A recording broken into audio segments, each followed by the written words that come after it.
Suasana tegang ini sempat terjadi saat pemilik alat berat di lokasi tambang emas ilegal atau Peti Sambati yang bernama Martin Yosi Basaur sempat adu mulut Tribuners dengan Kapolres Boalemo AKBP Sigit Rahayudi.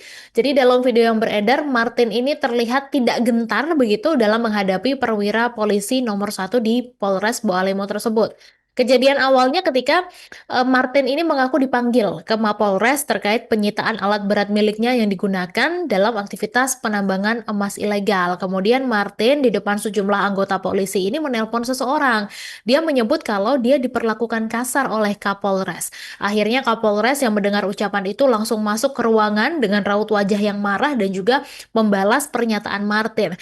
Dan situasi juga sempat tegang Tribuners di mana Martin ini tetap bersikeras kalau dia hampir dipukul, bahkan juga mengaku punya rekaman video sebagai bukti. Dan lebih mengejutkannya lagi, Martin menyatakan kalau aktivitas penambangan yang dilakukannya ini sudah mendapatkan restu dari salah satu anggota kepolisian berpangkat AKBP yang disebut berasal dari Polda Gorontalo.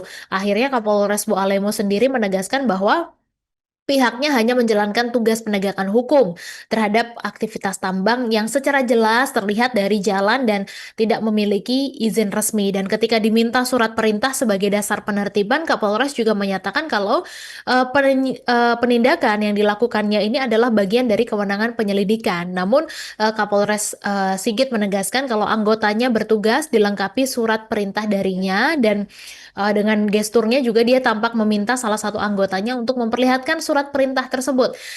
Meski begitu, Kapolres mengaku punya kewenangan terhadap aktivitas pertambangan ilegal yang merusak lingkungan dan tidak sesuai dengan ketentuan hukum. Dan ketika dikonfirmasi Tribuners, Polda Gorontalo juga merespons serius pernyataan Martin Yosi Basaur saat adu mulut dengan Kapolres Boalemo.